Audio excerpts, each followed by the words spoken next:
Empezamos una nueva edición de Café Mercosur, este espacio en el que nos proponemos analizar la realidad de los países de la región con un foco en los aspectos jurídicos. Hola Osvaldo, ¿cómo te va? Estamos en otro encuentro de Café Mercosur. Hola Ramiro, ¿cómo estás vos? ¿Cómo está Bien. todo allá en Brasil? Vamos a hablar de un poquito de Brasil ahora? Dale. Pero vamos a ver ahora, está aquí repitiendo alguien. No la tenemos a Marchela hoy de nuevo porque está con la gente, con los sindicalistas en Suiza en una actividad muy pero muy importante, muy interesante. Así que le deseamos toda la suerte. Se han mandado algunas fotos de que estaba con un señor, un tal de Baradel, ¿no? No sé si lo conoces, un sindicalista Sí. De la educación. De la educación, uno de los sí. principales De albos. docentes, claro. Claro, uno de los principales blancos de crítica tanto de Milei como de todo lo que es la derecha, la extrema derecha acá de Brasil, ¿no? Porque de Brasil, de Argentina. Porque imagínate que defiende a los profesores y a los maestros, ¿no? Pero... Claro. Es importante decir por qué en Suiza, Ramiro, porque en Suiza está la OIT, que es la sede de la Organización Internacional del Trabajo, ¿no? Claro, que es donde está el Estado, los sindicatos y las empresas. Y todos los años se hace un encuentro internacional de sindicalistas, que es eso. Qué bien que lo recordaste, Osvaldo. Vamos a hacer una especie como de refresh de lo que habíamos visto nosotros la semana pasada, que era estos 5 millones de kilos de comida que nos distribuían y que esta semana han tenido que, por orden judicial, que distribuir. Vamos a ver si lo hacen o no lo hacen. Pero bueno, ha traído algunas consecuencias. Por lo menos, lo primero que podemos decir es que teníamos razón y hubo una denuncia de un dirigente social, ¿no? De Grabois, de Juan Grabois, odiado también por todo el establishment. Esa denuncia ha sido acogida. Gracias, Luis querido. No, que nos quedamos cortos. Bueno, dale. Qué jornada, qué jornada. Muy complicado todo el tema en capital humano, ¿no? No solo en capital humano, me parece que... ¿Te parece que es la primera gran crisis del gobierno de Javier Milei, de Ciro Pelado? La primera gran crisis en el gobierno de Javier Milei. Dame esta placa que así arrancamos, dale. La placa. ¡Dale! ¿La tenés o no? Bueno, no importa, no la tenés. Sí. Ahí está, Pelado, ahí está. Mirá, Luis querido, hay un verdadero escándalo por la comida. ¡Prepara las cosas La antes! torre, ¿no? Esta es la torre, lo han echado. Viste que el gobierno ha institucionalizado una frase súper interesante, ¿no la ven? Y acá no la vieron en el gobierno, ¿sí, Pelado? Acá no la vieron en el gobierno. Y ahora viene el momento más difícil, Pelado. ¿Estás preparado? Somos periodistas y siempre digo que militamos los datos. Y ya sabemos lo que pensamos de Grabois. En esta tenían razón. Decilo, Pelado. Pero en esta Grabois tenía razón. Y es así. Ya hubo alimentos que se vencieron. Arroz que se venció, arroz que venía con verdura que se venció. Dijo que había alimentos vencidos y tenía razón. De hecho, hoy salió eyectado. Es difícil para esta gente reconocer que tenía razón Grabois, ¿no, Osvaldo?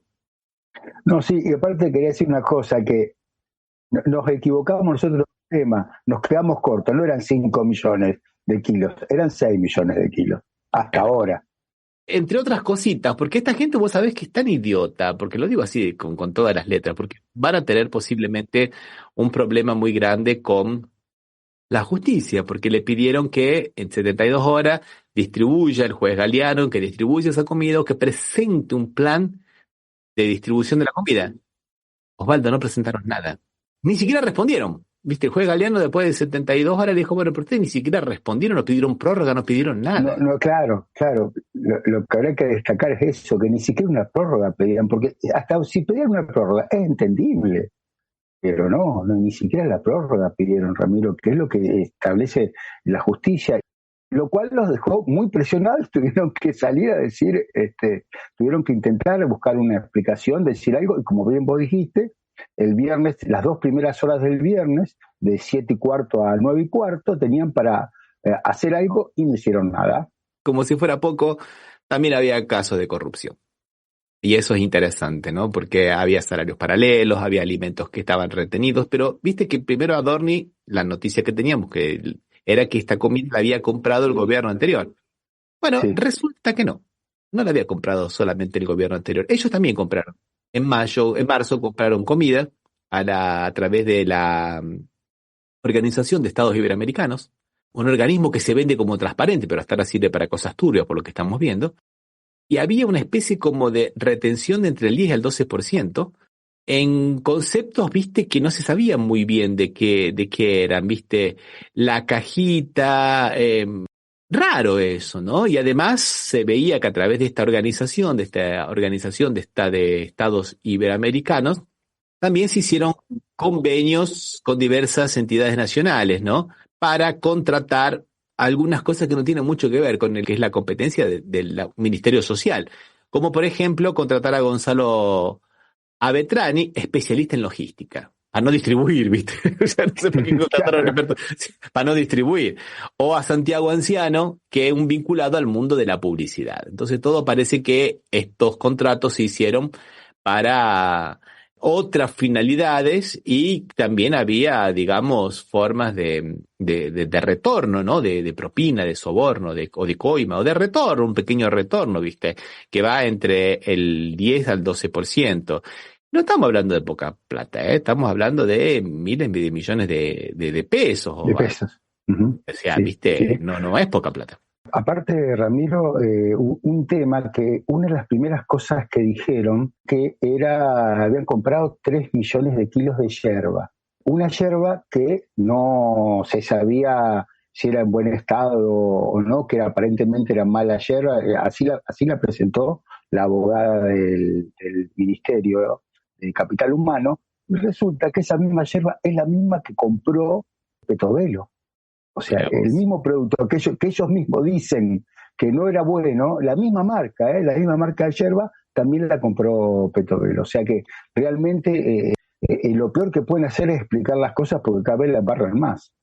El señor de La Torre, que nosotros habíamos ya conversado de él, ¿no? De Pablo de La Torre, que es secretario de la Niñez y de la Infancia, saltó como un fusible. Además de inoperantes, además de no distribuir comida, además son corruptos. Y estos son los que vienen a hablar de la corrupción endémica del Estado y que ellos serían supuestamente la cosa superadora del Estado, ellos serían la empresa privada, ellos serían no sé qué cosa, ¿viste? Y bueno, esto es lo que nos está tocando, ¿no? En este momento y que creo que ha sido un golpe, como viste, las caras de los periodistas, de los medios. No. Y te puedo asegurar, el jueves yo miraba en los 7 canales de cable de noticias más importantes de Argentina, en los 7 todos hablaban del mismo tema. Claro, Osvaldo, ahí quería llegar, porque esto que apareció como una noticia, digamos, la semana pasada del destape, que apareció creo que el jueves de la semana próxima, de la semana, no pasada, sí, porque estamos en sábado. Sí, la pasada, sí. La semana pasada y que no tenía mucho. Cuando nosotros lo hablamos esto, el sábado comenzaba esto a escucharse y todo lo demás. Y ahora hasta La Nación ha tenido que ponerse a investigar y a trabajar y ha salido ahora, bueno, este otro escándalo, ¿no? De que también compró alimentos que están almacenados de Petovelo a empresas sospechadas de corrupción. La Nación estamos hablando, ¿viste? Ya no estamos hablando, ¿viste? Que era un portal proto-kirchnerista, proto-peronista, lo que le dicen los otros, ¿no? O por lo menos que hacen periodismo, que no hacen periodismo militante. Los otros no militan, ¿viste? No, pero es importante porque salió de ese medio la primera investigación de Ariel Ijalal que dicen que cómo la consiguió. Consiguió simplemente un pedido de informe y ahí salió. Lo que ellos negaban que tenían, ¿no? Porque el ministro de Interior, Guillermo Francos, exministro del Interior, dijo en enero, cuando había un desastre en Bahía Blanca y no había alimentos, dijo que que ellos no tenían alimentos para repartir porque el gobierno anterior no le había dejado nada. Y después, 6 meses después, se demuestra que ya tenían, y en febrero se venció parte de los alimentos que tenían, ¿no? Ya desde febrero de este año se vienen venciendo. Y aquí Silvana nos hace una pregunta que creo que es la pregunta, y que me parece que es interesante, ¿no? Yo pregunto por qué Cristina, Alberto, Massa y todos los funcionarios del gobierno anterior, en vez de pelear en redes, no alertaron esto a principio de año. La única que salió a decir algo fue la que era ministra justamente de Desarrollo, Victoria Tolosa Paz, que salió a denunciar que además de los alimentos también hay 50 camionetas que son del Ministerio de Desarrollo, que eran para los diversos Ministerios de Desarrollo de la provincia, que están 0 kilómetros y que no fueron entregadas. Que no las Y entregaron. que también están para Cáritas, ¿no? Hay 10 para Cáritas también, esa parte repartir en las provincias. Bueno, y que también las tienen, viste, encanutadas, como decimos en Argentina, las tienen acobachadas, las tienen escondidas y no las entregan. Ni no les dan uso. Son bienes del Estado. Parece que ellos están... Estoy es cierto lo que se pregunta Silvana sobre por qué no salió nadie a decir del gobierno anterior, a hablar de esto. Si ellos sabían que tenían todos estos alimentos que habían dejado. Ya lo conocían, ¿por qué no lo dicen? Pero están, a veces parece que están en la pelea chiquita, ¿no? Sí, es así.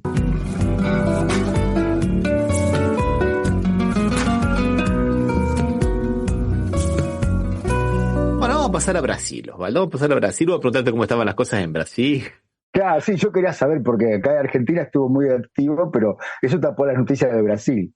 Bueno, en este momento en Argentina dijimos que la vez pasada que hay gente que está de Brasil escondiéndose en Argentina, por lo menos haciendo un turismo que no le correspondería porque estamos supuestamente en prisión domiciliaria, ¿viste? O sea que no podrían viajar a la Argentina. Pero bueno, esta gente se ve que no le importa mucho viajar a Argentina y los hijos de Bolsonaro fueron a sacarse fotos con esta gente porque supuestamente son víctimas de la persecución que hace la justicia, porque son los pobres perseguidos. Y Bolsonaro esta semana salió a decir en otro acting que es víctima de una persecución sin fin. Y acá viene la lucha de las narrativas, ¿no, Osvaldo? Porque ¿qué ocurrió? Presentó ante la Corte Suprema de Justicia un recurso que no corresponde, porque ya es cosa juzgada, acerca de una de sus sentencias que lo inhabilitan para presentarse en las elecciones. Y claro que la Corte Suprema le dijo que no. In limine te lo dicen, no te habilitan la instancia, o sea, no hay lugar, ¿viste? Alexandre de Moraes, que es el juez porque acá esas decisiones se toman, viste, de modo, se llama monocrático, lo toma un solo juez, viste, y después cualquier cosa cabería un recurso al pleno, viste, al pleno de la Corte, para agilizar el trabajo y todo lo demás lo toma uno. ¿Cómo puede ser que haga eso, viste? ¿Cómo lo persiguen? Y acá le dijo, la controversia fue decidida con base en las peculiaridades del caso concreto, de modo que alterar la conclusión de la sentencia recurrida presupone revisar los elementos fácticos y probatorios del caso, lo que es incompatible con el recurso extraordinario. Sí, ahora se viene a la Argentina con lo caro que está Argentina, por eso vinieron el año pasado. Ni para eso tienen destino estos muchachos. Pero bueno, no nos olvidemos que son varias las causas que tiene Bolsonaro en contra para no poder ser candidato. Entre ellos, cometer abuso de poder económico y político, porque usaron el acto del Día de la Independencia, del 7 de septiembre, como acto político, y siendo que él era presidente, con el candidato Braga Neto, que también había sido su jefe de gabinete, lo hicieron como un acto proselitista. Es el 7 de septiembre, es como el 9 de julio en Argentina. No podía utilizarlo para hacer campaña política. No se puede mezclar las funciones del Estado con las funciones de un partido político. También lo inhabilitaron porque dentro de esas funciones llamó a todos los embajadores para comenzar a crear la narrativa. Por eso decía que estamos en la lucha de los relatos, la lucha de las narrativas, de que la urna electrónica no era confiable en Brasil y que podía haber fraude si él no ganaba las elecciones. ¿A quién lo hizo? Todos los embajadores del mundo que estaban en Brasil, para que fueran llevando esa idea al mundo entero. Entonces, cuando hubiera un golpe institucional, dijeran, bueno, pero mirá que no se podía confiar en la... ¿Vos entendés cómo van preparando el territorio? Hasta en esas cosas que, la verdad, yo te digo la verdad, a mí me parece medio raro, ¿no? Y también hay otro caso más también ahora que también En Brasil, el Tribunal Superior Electoral multó a parlamentarios que asociaron la imagen del presidente Luis Ignacio Lula da Silva con el satanismo. Esta medida fue aprobada luego de que se reconociera que existió una propaganda negativa contra el actual mandatario durante la última campaña presidencial. Según la legislación electoral brasileña, este tipo de ataques se encuentra prohibido durante el periodo de sufragios. Cabe recordar que los políticos multados compartieron un video en el que un influencer que decía ser satanista afirmaba además que era partidario de Lula.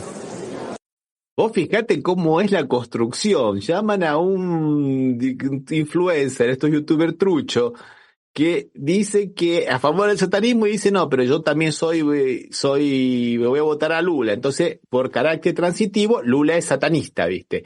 Lo mismo hacían, por ejemplo, buscaban gente que votaba a Lula en los presidios y decían todo lo de los presidios, todos los que están presos en este momento, votan a Lula. Por carácter transitivo, Lula es, digamos, un criminal. Porque lo que lo votan, viste, son criminales. Cosa que, viste, que también era bastante agarrado de los pelos. Pero bueno, esa es, digamos, la lucha de las narrativas que nos tienen acostumbrados, viste. También estuvimos charlando un poco el programa anterior también, ¿no? Acá en la Argentina pasó algo parecido también con respecto a los presos que decían que en las cárceles ganaba el peronismo o el kirchnerismo, como quieras decirle. ¿Eso qué significa? Si lo votan los criminales, es que son criminales. Bueno, el mismo desarrollo que vos estás diciendo, el mismo sofisma podría decirse, ¿no? No nos olvidemos que uno de los que trabajó también en la campaña de Milei era Fernando Cimeredo, que trabajó también en la campaña de Bolsonaro. Claro, que en este momento está siendo investigado por la Corte Suprema de Justicia por haber hecho una live, una transmisión en vivo, hablando del fraude de las urnas electrónicas con el discurso bolsonarista, después que Lula haya ganado, y lo que se dice incendiar las calles, ¿no?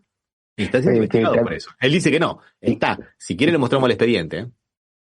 Y está trabajando en el gobierno argentino ahora en este momento y es titular de un medio que se llama La Derecha Diario, un medio web, ¿no? Una página web de La Derecha Diario, o sea, sigue trabajando acá en favor y con las mismas políticas, no políticas, sino el mismo mecanismo que utilizaba en la campaña de Bolsonaro, y que, reconozcamos esto, le dio bastante resultado a Bolsonaro para ser presidente, ¿no?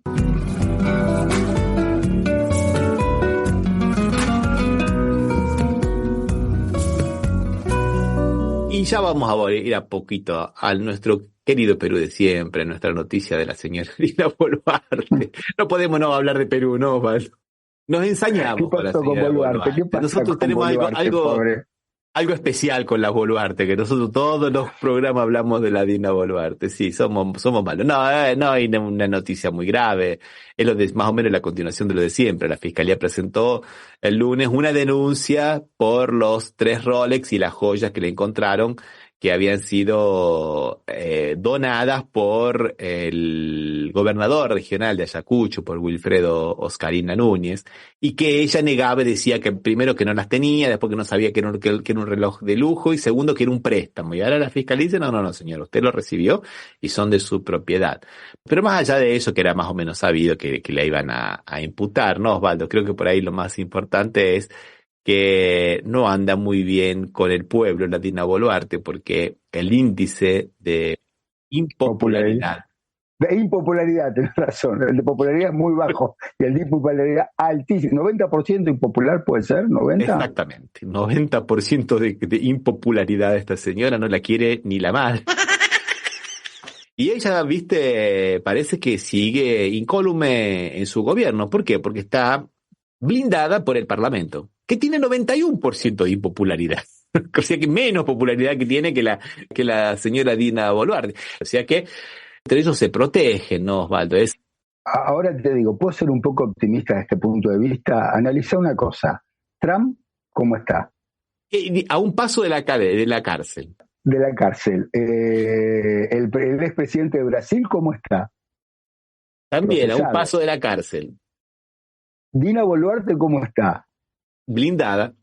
Pero procesada. Pero procesada, es verdad, procesada. La expresidenta de facto de Bolivia, ¿cómo está? Presa. Entonces tenemos posibilidades. Toda la derecha está terminando así. Hay que ver el optimismo. Estamos cerca de que nos pase en cualquier momento. Acá en Argentina también. Algunos se nos escapan del radar y nos han nos han dicho, ¿y ustedes nos van a hablar de la derecha en Colombia? Sí, del señor Uribe, del señor Iván. Claro, por eso, ¿viste? O sea que se nos escapa. La derecha está con problemas con la justicia. Así que, como se está moviendo el gobierno argentino, en cualquier momento le va a pasar, ya lo están esperando.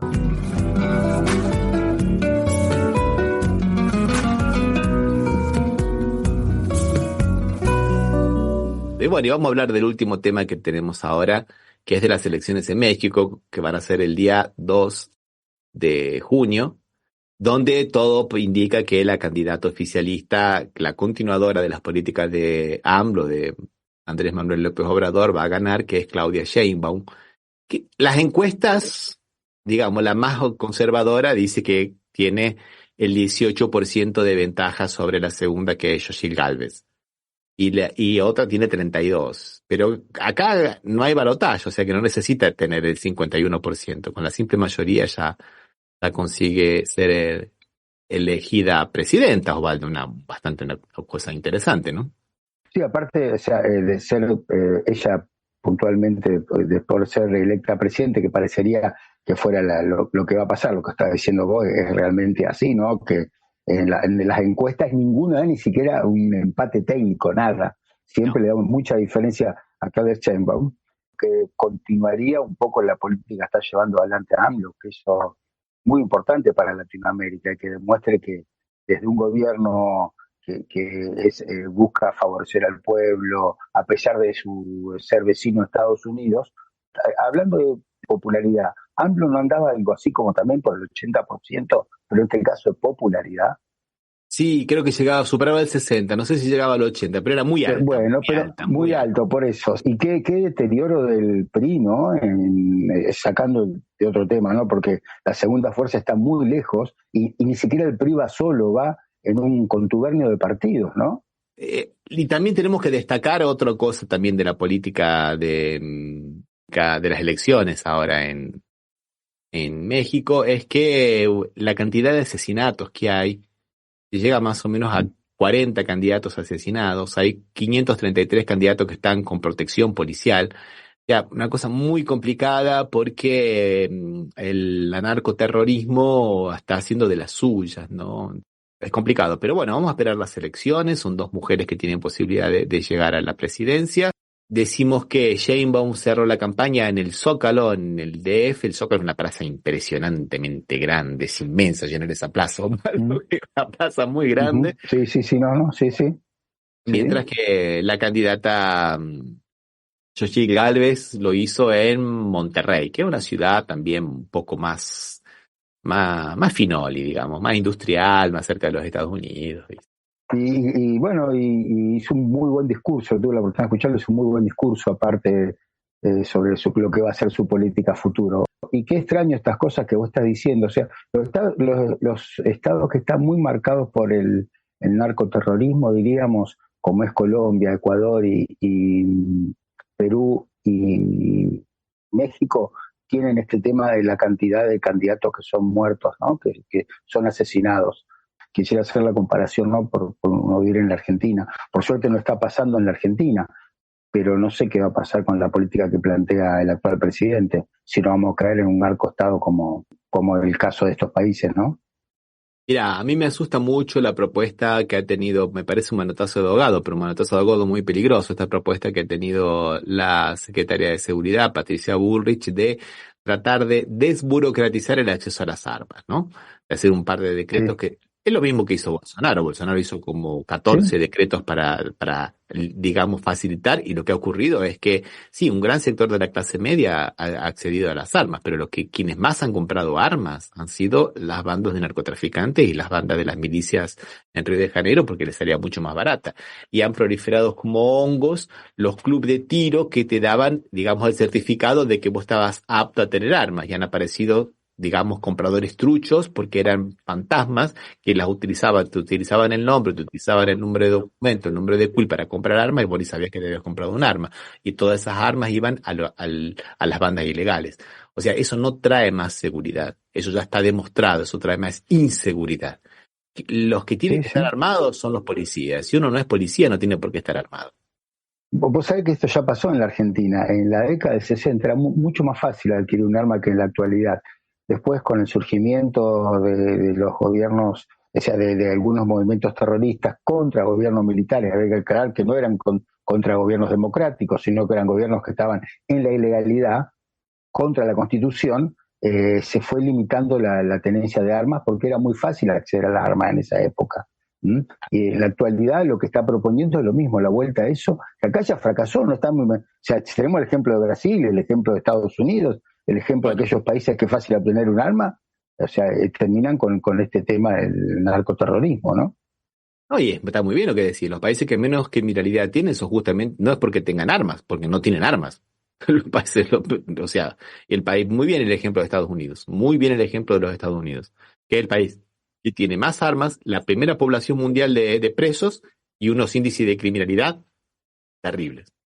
Sí, totalmente, Ramiro. Vamos a hacer una pequeña pausa, Osvaldo, y vamos a ver el tema principal. Vamos al principal, que en realidad está cruzado por todo, ¿no? El tema principal. Porque la última noticia acá en Brasil, lamentablemente no se pudo tramitar la ley contra las fake news aquí en Brasil. El sector bolsonarista consiguió mayoría en la Cámara de Diputados y continuaremos con estas narrativas. Vamos a escuchar una canción en contra de las narrativas, entonces. La orquesta Incertidumbres presenta su tema. Señor presidente, el odio está persistente.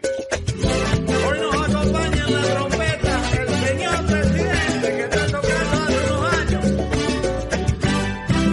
Cuando el odio te envenena, la razón desaparece, la lengua se desenfrena y hablamos estupideces. Repetimos como loros las mentiras que escuchamos, a los gritos y sin decoro, como locos nos peleamos. Señor presidente, tiene usted remedio, es necesario y urgente reactivar la ley de medios. Ay, señor presidente, póngase usted las pilas, porque sin la ley de medios no hay control para la mentira.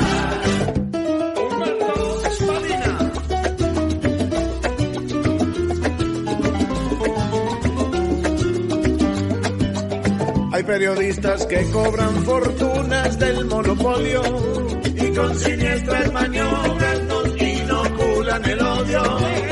Con este juego funesto perdemos por todos lados. Si no detenemos esto, estamos hasta las manos.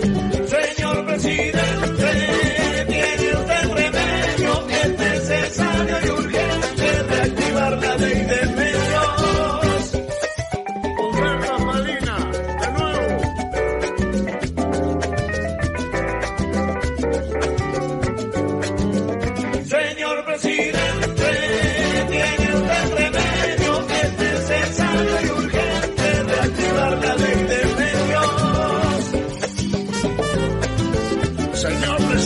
Empezó tocando lindo, pero últimamente está tocando más o menos. Señor presidente, tiene usted remedio, es necesario y urgente reactivar la ley de medios. Eso, señor presidente, practique. Practique la marcha.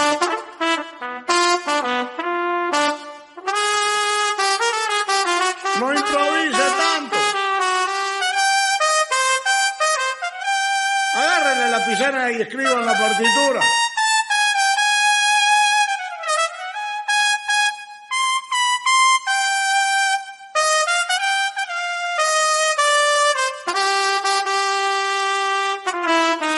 Hay notas de esa marcha que usted no toca bien.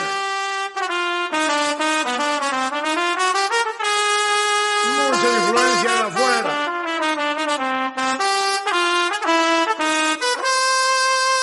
Somos Latinoamérica, no lo olvidemos nunca más. Somos Latinoamérica, no lo olvidemos nunca más. Somos Latinoamérica. Bueno, y seguimos ahora en la parte especial, donde vamos a hablar del Estado, porque vos sabés que hay una especie como de necesidad de que nosotros empecemos a replantear cosas que creíamos de alguna manera superadas, porque venían apareciendo discursos todo el tiempo. Ahora el último, el día de hoy, fue esta republicación que hizo el presidente Milei, del grupo Libertarios, ¿no? De una frase de Murray Rothbard que dice ¿Qué puede hacer el gobierno para ayudar a los pobres? La única respuesta correcta es la respuesta libertaria: apartarse. ¿Se ha visto esta idea de que el Estado no sirve para nada, que el Estado es... Y el Estado es una organización criminal, o sea, es la máquina de la coacción, es la máquina de la represión. ¿Vos odias el Estado? ¿Tenés algo contra el Estado? Sí, claro, el Estado es nuestro enemigo. Es algo que pienso hace más de 10 años. Sale. El Estado es el enemigo. Pero no todo. El Estado es una organización criminal, violenta, que se financia con una fuente coactiva de ingresos llamada impuestos. Sí, el Estado es el enemigo. No tiene que existir, o lo que dijo el famoso video que dijo la semana pasada en la Universidad de Stanford, ¿no, Osvaldo? El Estado no puede resolver las externalidades del hambre de la gente, lo pone en esas palabras, ¿no? Y que la gente antes de morirse de hambre va a tomar algunas aptitudes, y salieron algunas actitudes, y ahí salieron muchísimos memes ahí, algunos medio sangrientos, ¿no? Como mostrando la guillotina en la Revolución Francesa, por ejemplo, ¿no? Algunas actitudes de la gente antes de morirse de hambre, se mostraban la guillotina, más allá de esto que es humorístico, lógicamente, no estamos de ninguna manera a favor de las guillotinas ni que se le corte la cabeza a nadie, pero también tenemos que discutir el Estado, ¿no, Osvaldo? El Estado y muchas otras cosas más. Esta nueva derecha viene a romper todos los consensos, inclusive los consensos legales, como habíamos dicho el programa anterior, ¿no? Lo que ya está en la Constitución, bueno, ahora no está mal, la Constitución no debería estar y no lo vamos a cumplir, ¿viste? La alimentación no es ningún derecho, no vamos a distribuir la comida por más que la tengamos y que se pudra la comida y que se pudra la gente, ¿viste? La justicia social sea constitucional, nosotros lo negamos porque es totalmente injusta, ¿no? Dice. Claro. Pero como dijo Milei, la justicia social es, digamos, el robo, porque el pobre que quiere lo que tiene el rico, entonces es un pecado, porque es el pecado de la envidia. Mira la explicación que da, ¿no? Entonces eso es, digamos, malo, y es el robo. Entonces, como Dios dijo, Dios a través de los mandamientos dijo, no robarás, la justicia social es un robo, es un pecado. Esa aberración llamada la justicia social, que es injusta porque implica un trato desigual frente a la ley, pero además está precedida de un robo. Y lo ponen en estos términos, inclusive mezclándolo con la religión. Es una cosa bastante rara. Y antes de continuar, yo quería leer un poquito de este señor aquí, de un tal de von Mises, que escribió el libro El liberalismo, entre otros libros, además de la acción humana, escribió el libro El liberalismo y cuenta unos cuentitos maravillosos, ¿viste? Lo primero que dice que el liberalismo nunca se aplicó en ningún lugar del mundo. Sus defensores no consiguieron ver aceptada la idea de su totalidad, ni siquiera en la Gran Bretaña, en la denominada patria del liberalismo, el país liberal por excelencia. Dice que el orden social, dice, los filósofos y sociólogos y economistas del siglo XVIII y primera parte del siglo XIX formularon un programa político que presidió el orden social de Inglaterra y los Estados Unidos primero, y después en el continente europeo después, y finalmente en otros lugares del mundo. Bueno, yo diría que esto que generó Inglaterra y los Estados Unidos después se llama imperialismo, digamos. Para que el capitalismo diría imperialismo, porque el capitalismo existía mucho antes de Adam Smith. El mercado existía mucho antes de Adam Smith y el comercio existía mucho antes de Adam Smith. Pero lo que vos decís, Ramiro, es interesante, porque en realidad el imperialismo fue la manera de poder hacer el capital para poder aplicar el capitalismo, ¿no? Entonces, cómo construyen el capital a través de la expoliación con los imperios en los países, o sea, tanto en Oriente, en África, como en América del Sur o América Latina, ¿no? Se expoliaron todos los cosas y a través de la malversación imperialista. Por eso en Gran Bretaña estaba en todos los mares del mundo, ¿no? De hecho, todavía las Malvinas son un ejemplo. En Medio Oriente, todo siempre estaba invadido por ellos. Y si no juntaban capital, no podría haber capitalismo. Yo creo que también habría que avanzar un poco, Ramiro, en pensar lo que dice von Mises, que es real. Esto que propone Milei no se aplicó nunca. No, claro. La desaparición del Estado, como él propone, no existe en ningún lugar del mundo. O sea, por supuesto que tenemos que hablar de qué Estado va a haber, qué Estado pretendemos, o qué Estado, pero tenemos que partir de la base de que la idea que proponen es tan innovativa que no existió nunca, y por algo debe ser que no existió nunca, ¿no? Hay una cosa que es fundamental, que es la participación del Estado en todos estos procesos capitalistas puros que se llama Milei, o semipuros, que dice von Mises, porque Milei también salió a decir que el siglo XIX fue el siglo de la prosperidad, porque fue el liberalismo. No fue el liberalismo, fue el imperialismo. En 1758, la compañía, creo que fue en 1758, o por ahí muy cerquita, la Compañía Inglesa de las Indias Orientales toma la India. Y durante 100 años fue esa corporación la que mantuvo. Pero después, en 1850, el gobierno de Su Majestad vio que había problemas con eso. Entonces, ¿qué hizo? Él mismo ya pasa a ser, digamos, la corona, el imperio, el que se apodera de la India. Y eso ocurrió hasta después de la Segunda Guerra Mundial, casi 100 años.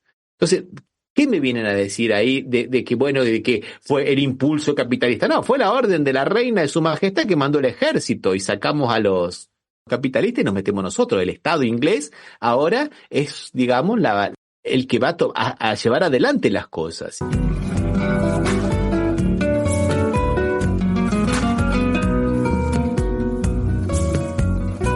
Hay una parte del capitalismo que ellos se olvidan, por ejemplo, que es la lucha contra los monopolios.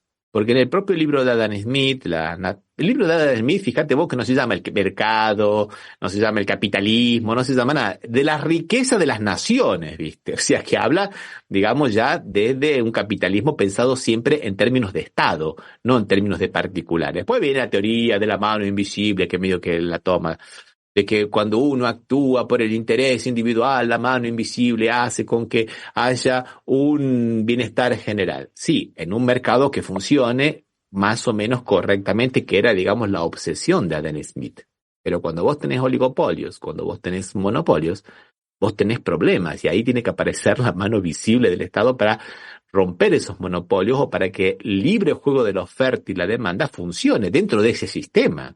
Es eso, y después David Ricardo decía más o menos lo mismo. Lo que pasa es que David Ricardo después, que lo toma Adam Smith, viene con la teoría del valor de la división del mundo, ¿no?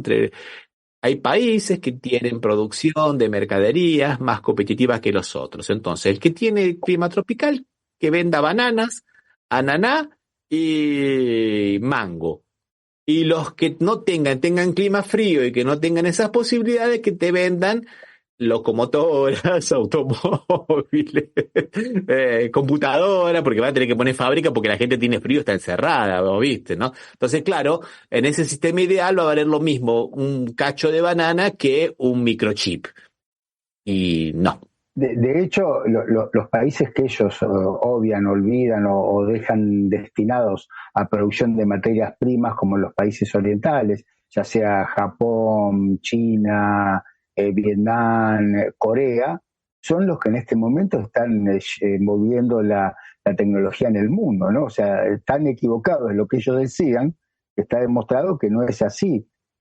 Y hasta te diría que es hasta discutible si realmente hay que ver qué monopolios, porque en Corea, por ejemplo, la economía es una economía que es monopolizada por algunas empresas, pero que el Estado indica cuáles son las empresas que deben monopolizar y que deben avanzar. O sea, la fábrica de autos es solamente una, la que fabrica televisores puede ser que haya 2 o 3, la que fabrica barcos son 2 o 3, y el Estado promueve esas empresas. O sea, el Estado crea un capitalismo, pero un capitalismo que va a desarrollar algunos productos que son importantes, que acá en la década del 70 se intentó, fin del 60, más que todo en la década del 70, con el plan que había planteado Helvar, buscaba en cierta medida promover algunos sectores con el apoyo del Estado, Aluar, FATE, qué sé yo, FATE Electrónica, llegó a ser una cosa que no se sabe, la tercera empresa fabricante de calculadoras en la década del 70 era FATE Electrónica, una empresa argentina, en el mundo la tercera, Sí. Las 2 primeras eran japonesas, y la tercera era FATE Electrónica, que vendía en Brasil montones de calculadoras. La famosa máquina de calcular cifra era, ¿no? Claro, la cifra, pero aparte tenía la calculadora de bolsillo, diríamos, sí. La microcifra se llamaba, se vendía la tercera fabricante en el mundo de calculadoras. O sea, y eso, ¿por qué? Porque el Estado promovía que algunos sectores, o sea, el Estado es necesario y esencial para promover algunos sectores. Y así fue en todo el mundo. Los estados que toman como capitalistas extremos, diríamos Estados Unidos, el Estado mismo es el que promueve las inversiones y destina a dónde va a ser, a dónde va a ir cada cosa, ¿no? Ellos crearon el transitor, el semiconductor, pero lo crearon para la defensa. Claro. Sí, y después se volcó al mercado, ¿no? Le encontraron otros usos. Primero lo usamos como los aviones, ¿no? Primero lo usamos para la guerra. Después le encontramos otros usos. La mayoría de las cosas, Osvaldo. La propia Internet fue un protocolo de comunicación militar en los años 60. Después, en los años 90, nace el www que digamos que se hace popular. Pero fue un proyecto militar. Acá nos dice... El GPS también. El GPS, un proyecto militar y financiado por el Estado. Eso, pero no importa si es militar o no. Pero el tema es que lo financia el Estado. El correo en Estados Unidos es del Estado, no es un correo privado. Acá tenemos quería leer un trecho acá que es interesante, ¿no? Dos cositas. Primero, un comentario de Silvana que dice: ninguna sociedad puede ser feliz y próspera si la mayor parte de sus ciudadanos son pobres y miserables. Pero acá el señor von Mises, que lo tenemos aquí, von Mises, nos dice que el capitalismo, neoliberalismo da felicidad. Dice: tal prosperidad en modo alguno benefició exclusivamente a específica clase de privilegiados. Antes, al contrario, en vísperas de la guerra, está hablando de la Primera Guerra Mundial, el obrero europeo, el americano y el de los dominios británicos vivía mejor y más agradablemente que el noble aristócrata de épocas nada lejanas. Yo le diría que lea Dickens, ¿no? Que lea Charles Dickens y que lea los relatos de la época para que vean la forma miserable que vivían los trabajadores en Lancaster, en Manchester, en la propia Nueva York, donde los mataban, Nosotros estábamos conmemorando muchas fechas, como el 1 de mayo, porque hubo asesinatos también, ¿no? Mataban a los obreros. El Día Internacional de la Mujer también. Exactamente, pagaban con la vida, ¿no? Mataron. Acá en el Silvana nos dice que Bukele desautorizó públicamente a Milei señalando que el Estado es indispensable. Justamente, Bukele, que él toma la territorialidad a través de su política, que podemos analizar si fue buena, si es mala, si es exagerada, si no es exagerada, si viera los derechos humanos, si no viera los derechos humanos, pero es la presencia del Estado en contra de las narcobandas y de las maras, ¿no? Que es justamente... que son privadas también. Que son privadas. Claro, donde no está el Estado aparece eso. Donde no está el Estado aparece eso. Pero él viene con la teoría de que los mafiosos tienen código y el Estado no tiene códigos, ¿no? Entonces aquí Silvana responde, dice, ya se ganó otro enemigo, Bukele. Con Bukele, claro, es un poco lo que estábamos analizando nosotros, que no toda la derecha es lo mismo.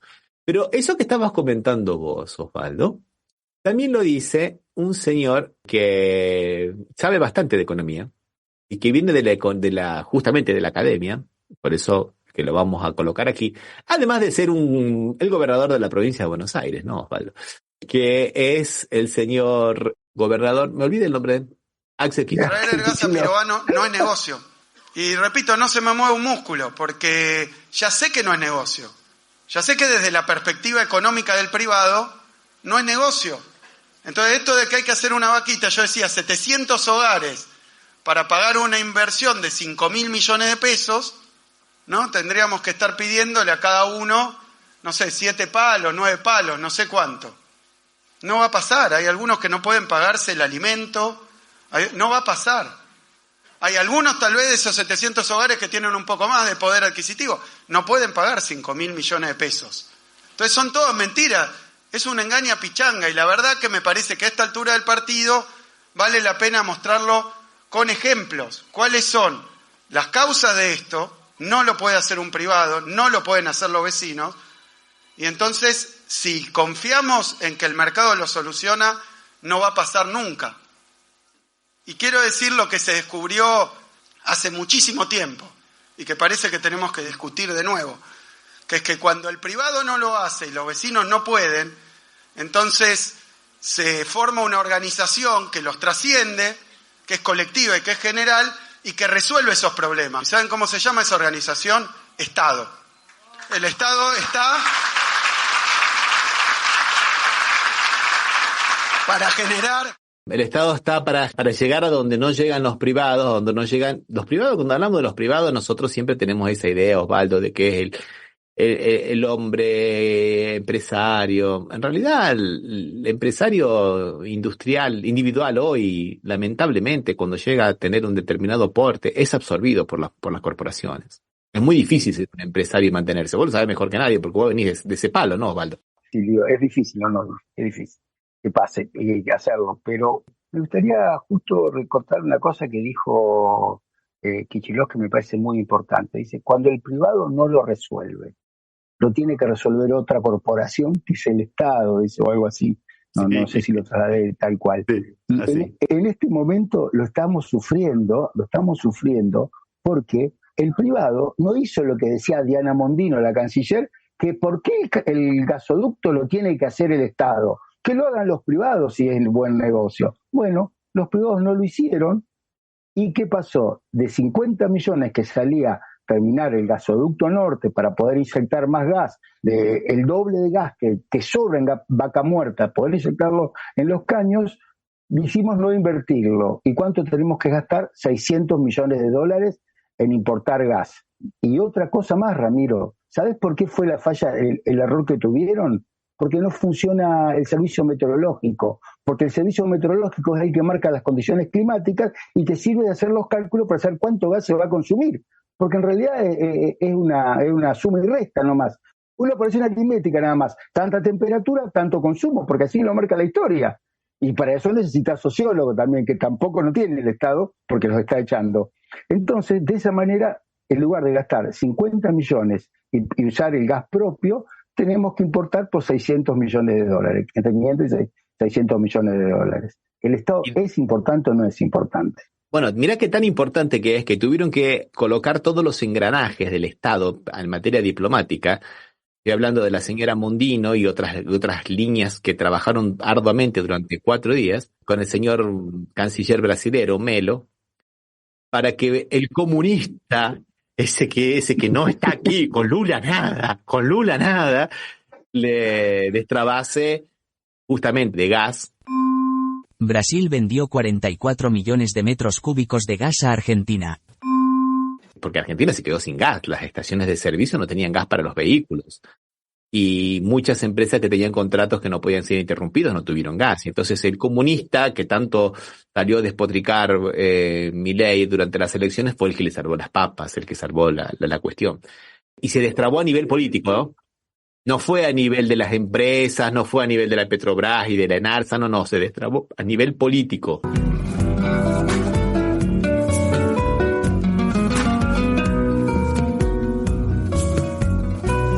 Silvana, que dice que en Japón hay un ramal de tren que pasa por un pueblo donde solo viaja un estudiante.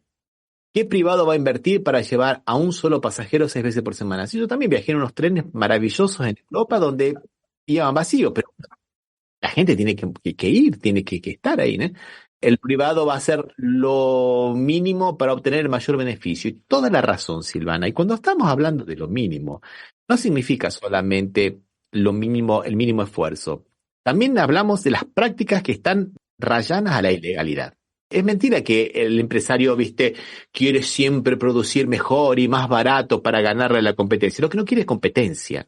Y si no hay un Estado que tenga un sistema de justicia que garantice la propiedad y la vida, lo va a matar como hicieron todos los grandes, Carnegie y los grandes varones de la industria norteamericanos a principios del siglo XX. Así a fines del siglo XIX, así se hizo a bala.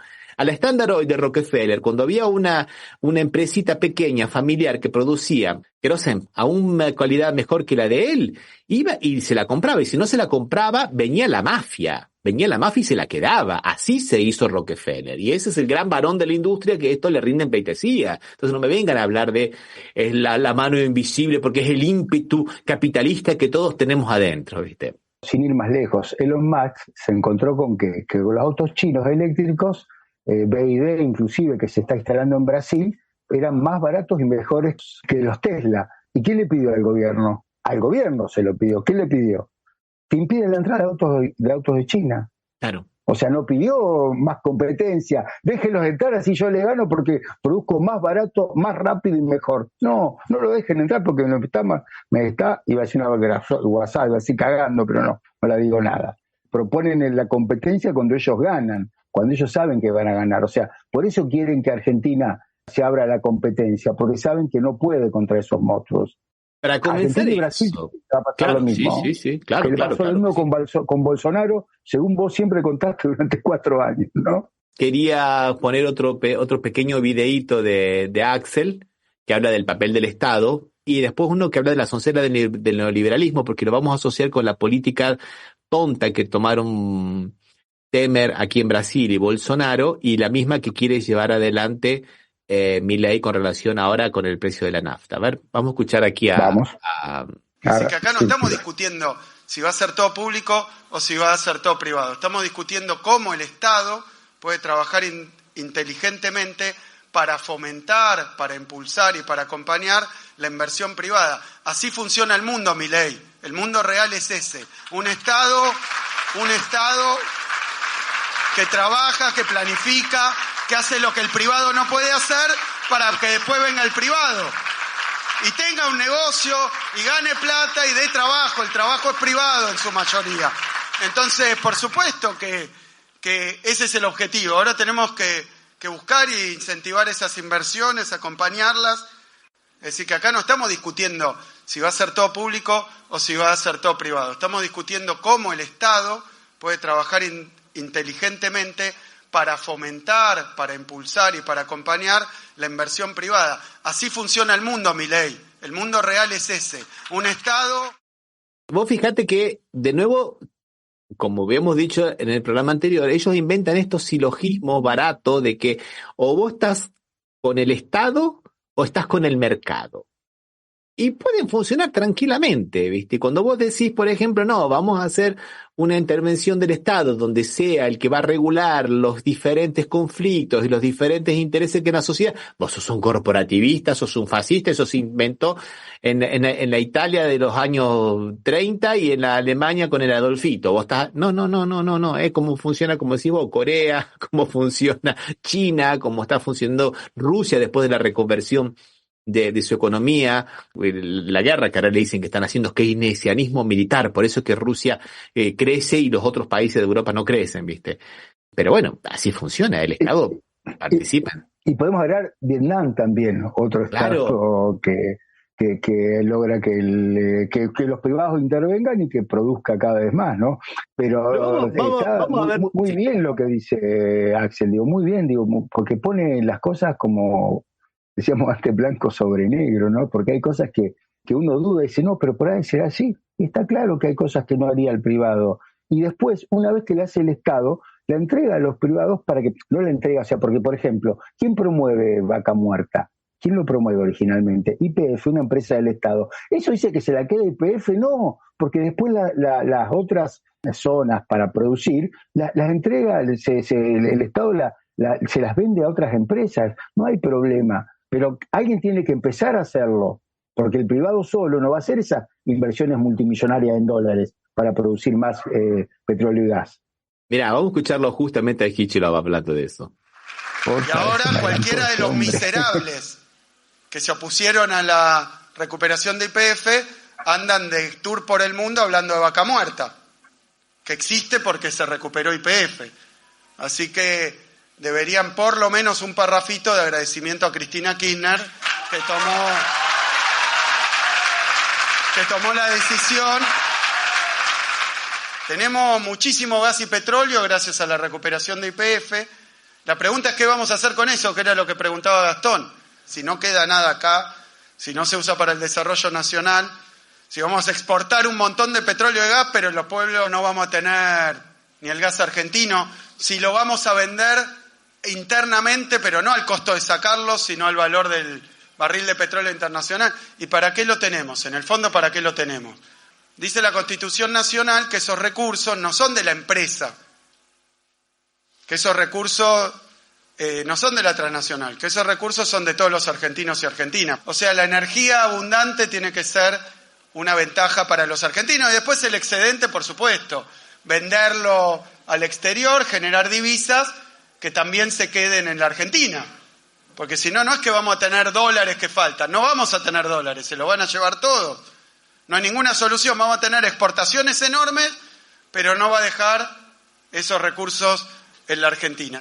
Bien, creo que esto ya ha tenido un desarrollo que fue Venezuela antes de Chávez, ¿no? Donde crecían los edificios al lado de las torres de petróleo en Maracaibo, mientras la gran parte de la población no tenía que comer. Ese sistema ya funcionó. Y quiero destacar lo que dice aquí Axel Kicillof, que justamente era lo que hizo Temer cuando le dio el golpe a Dilma Rousseff y lo siguió Bolsonaro, que era tener precios internacionales cuando acá Brasil casi es autosuficiente en materia de petróleo. ¿Y por qué se pagaba la nafta tan cara, la gasolina tan cara? Se pagaba mucho. Ahora estamos pagando aproximadamente por lo menos 40% más barato que hace 4 años atrás. Porque es eso, si se hace acá, los precios tienen que ser, digamos, relacionados con el costo de producción de acá. Temer inventó la fórmula que era un mix de los precios de producción de acá, de extracción de acá, los precios de producción, más el precio del dólar, más los precios internacionales. Con eso pagamos unos combustibles carísimos. Estados Unidos exporta gas, le está exportando gas ahora a Europa, después que Europa dejó de comprarle por vías legales, por vías normales a Rusia, ahora lo hace por vías ilegales o por terceras personas, haciéndose los onzos, ¿no? Tipo, comprarla a través de la India, comprarla a través de Turquía, el gas, comprarla a través de Pakistán. El gas que le vende Estados Unidos a Europa no es el precio que pagan los consumidores en Estados Unidos, es mucho más caro. Es mucho más caro. Por eso que muchas empresas, principalmente de Alemania, se están yendo a los Estados Unidos, por esa política de Estado.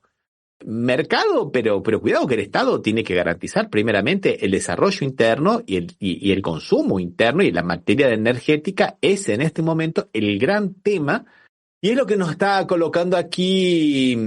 Dice que los yanquis están intentando algo en Vaca Muerta. Y claro, porque están perdiendo, digamos, la gran gasolinera que era el Medio Oriente. No nos olvidemos que Irán y Arabia Saudita ahora han hecho las paces y están todo el mundo prefiriendo la geopolítica del este, volcarse hacia el este, inclusive ya no usar más el dólar como moneda de intercambio internacional. Entonces, las fuentes de donde ir a buscar energía son cada vez menores. El mundo se le está achicando a Estados Unidos. Y claro que este tarambana de Milei quiere entregar todo, y claro que Estados Unidos quiere quedarse con todo, lógicamente, ¿no? Fue Alberto el que hizo el comentario, Alberto de acá de Rosario. Alberto, sí, Alberto de Rosario. Te quería decir que pensaba, el ejemplo que vos tomabas podría ser replicado, porque vos hablaste de Venezuela y antes hablamos de AMLO. En Venezuela, hasta Chávez, y que ahora se está recomponiendo, pues están arreglando la gran refinería que tienen para producir, ellos vendían petróleo crudo a una empresa venezolana en Estados Unidos, pero allá refinaba, en Estados Unidos refinaba, ¿no? La empresa esta es una de las mayores, que más estaciones de servicios tenía en Estados Unidos, hasta que, bueno, después hay un lío con respecto al gobierno norteamericano porque la quiere expropiar y todo lo demás. Y Pemex, en México, Pemex le vendía el petróleo crudo a Estados Unidos a precio de acuerdo, de convenio, y le compraba lo refinado a precio de mercado. En México, que era uno de los mayores productores de petróleo y su principal mercado de exportación era Estados Unidos, vendía petróleo barato y compraba combustible caro porque no invertía en refinerías, situación que creo que está cambiando con AMLO, que ya está buscando que aparte se refine y se produzca en México el combustible. El combustible, te habrá pasado cuando fuiste a México, que era caro. Sí. El combustible en México no es barato. Era caro. Y México es un gran productor de petróleo. Sí. Entonces, el ejemplo es clarísimo, cómo cuando el Estado se encarga de mejorar la situación y de que produzca y que se reinvierta, seguramente es menos negocio para las transnacionales. Por eso le invitan a que venga a extraer litio, y que tampoco lo está haciendo Elon Musk. Le invitan a extraer litio acá y llevárselo, y acá no hacer nada más que extraer y usar el agua que es tan necesaria, ¿no? En los lugares donde está, que justamente tienen mucha sal porque son lugares secos.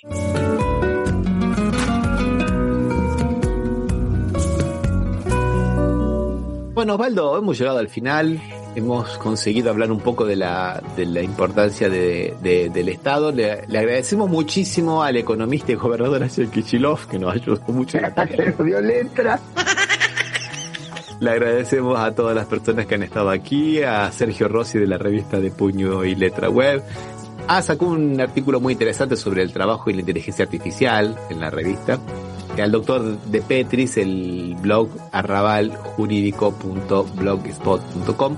Y a la gente del FM Impacto, un abrazo, Osvaldo, hasta la próxima. Hasta la próxima.